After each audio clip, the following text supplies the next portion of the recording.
Perfeito, André. Segue conosco, porque na primeira agenda internacional deste ano de 2026, que será no Panamá, no Fórum Econômico Internacional da América Latina e Caribe, o presidente Lula deve tratar sobre as eleições. E, Anélia, a expectativa da ministra Simone Tebet é que ela seja convidada para disputar as eleições por São Paulo. Ou seja, nesse voo de quase 6 horas, Lula, sentadinho ao lado da ministra do Orçamento e do Planejamento, vai colocar ali aquela conversinha, aquele xalalá. E aí, Tebet, quer fazer parte, né, do governo do estado de São Paulo, talvez uma vaga do Senado, talvez tenha que mudar de partido? O que temos de apuração em relação ao futuro da ministra Tebet?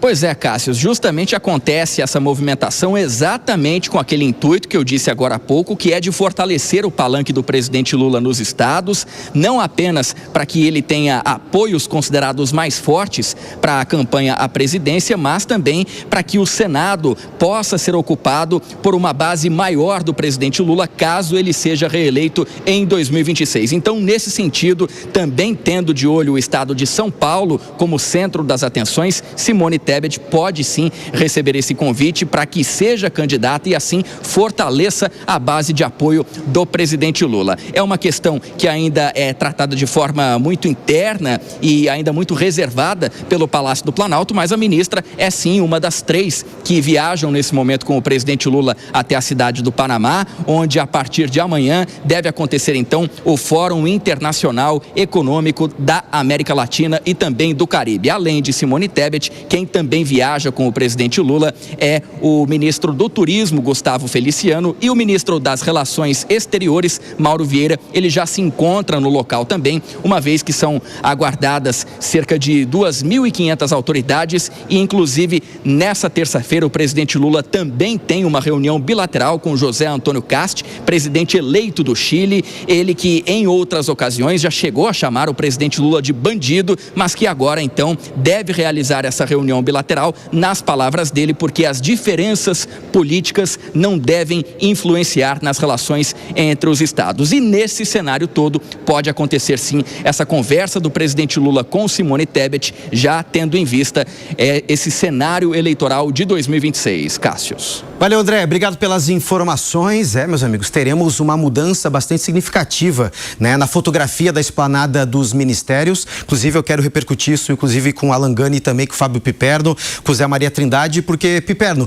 a Simone Tebet também tem que fazer os seus pedidos devido à possibilidade de sofrer o chamado fogo amigo de uma ala do PT que não é, pelo menos, tão convidativa ou amigável à possibilidade dela concorrer a algum cargo no estado de São Paulo. Como é que você vê essa possibilidade e se, de certa forma, como na visão do Lula, Simone Tebet pode sim ser uma candidata competitiva, ainda mais no estado, e que Tarcísio de Freitas tem aí a maioria? No caso do PT, o fogo amigo é com maçarico e requintes de crueldade, né? A gente já viu isso várias e várias vezes, tá?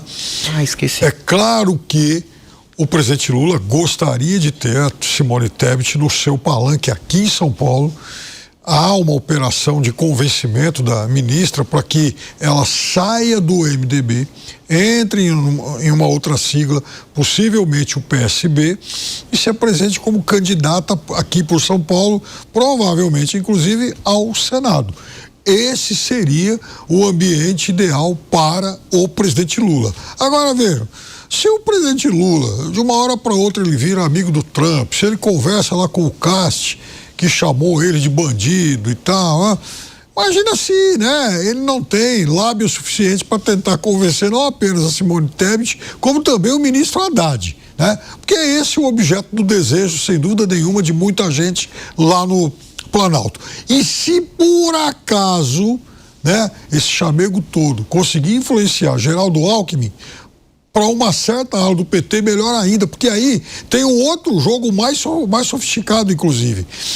O fato do vice Geraldo Alckmin ser convencido a se candidatar aqui por São Paulo, não se trata apenas de uma questão de ampliar o palanque para o presidente Lula, mas, sobretudo, de liberar a vaga de vice do próprio presidente Lula para um nome do PT.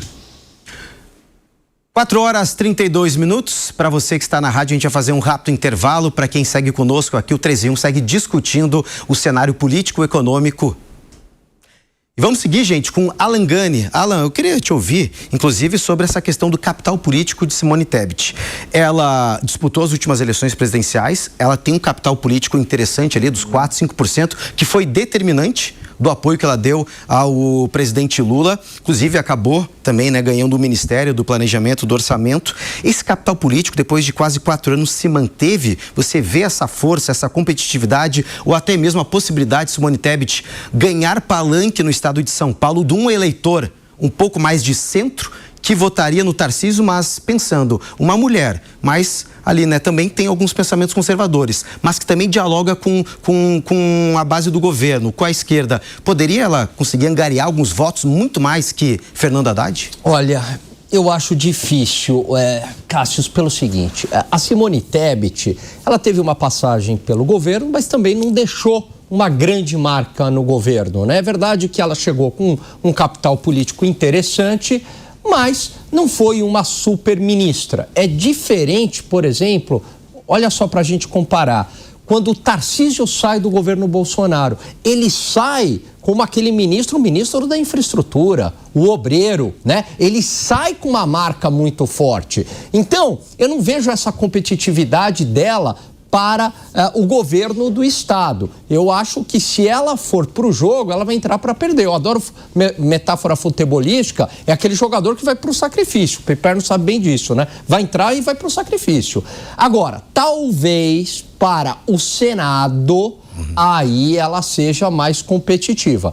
E aí cabe ao presidente, né, como é que ele vai fazer essa escalação. Porque o estado de São Paulo, e principalmente o interior, é muito conservador. Votava-se lá atrás no Alckmin porque não tinha opção, porque o PSDB era entendido, porque como você não tinha opção à direita, então o PSDB era jogado à direita, mesmo sendo um partido centro-esquerda, e votavam no Alckmin. Agora que você tem o Tarcísio, que claramente, né, é mais identificado à direita, muito próximo de Jair Bolsonaro, agora tem opção. Então, até o Geraldo Alckmin não seria competitivo contra o Tarcísio. Seria mais competitivo em relação ao Haddad e a Simone Tebet. Agora, é um baita abacaxi que o PT e o próprio presidente estão aqui no estado de São Paulo. Ô Zé Maria Trindade, eu gostaria de ouvir também dessa possibilidade da Simone Tebet concorrer a algum cargo aqui no estado de São Paulo, seja para o governo ou para o Senado. Você vê força na ministra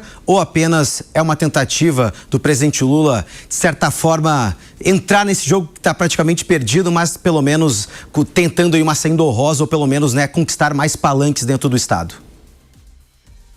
Pois veja bem, eu conversava com o senador sobre exatamente essa possibilidade de lançamento de candidatura de partidos políticos. Eu defendo, acho que a lei orgânica dos partidos deveria obrigar, não é obrigatório, mas deveria obrigar a lançar a chapa completa. Para mim não existe a possibilidade de um partido político não ter a opção de disputar o poder, ou seja, lançar uma chapa completa. O segundo turno é feito para dirimir essas dúvidas e mostrando a importância. Simone Tebet era senadora, filha de um senador, de um ex-senador, o Rames Tebet, né? E foi eleita senadora e não tinha possibilidade de reeleição para o seu estado. Menor possibilidade. E aí ela se candidatou à presidência do Senado. Fez um confronto ali com Renan Calheiros e acabou elegendo Davi Alcolumbre, né? Ela saiu e elegeu Davi Alcolumbre.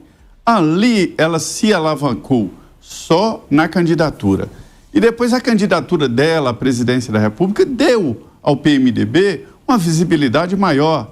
E a ela também, que se tornou ministra do governo Lula, uma ministra de uma área importante, né? De uma área que distribui recursos e faz planejamentos.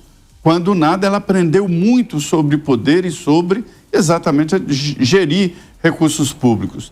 Só que o seguinte, o estado dela foi ocupado. A direita ocupou, ela não tem lugar. Agora, São Paulo não pode ser o entulho de tudo, né? Quer dizer, vem lá do Acre, a Marina é eleita deputada em São Paulo. Se soltar ela em São Paulo, ela se perde. Não sabe onde está nada. É deputada federal pelo estado de São Paulo. Roberto Freire foi para lá para São Paulo, também lá de Pernambuco.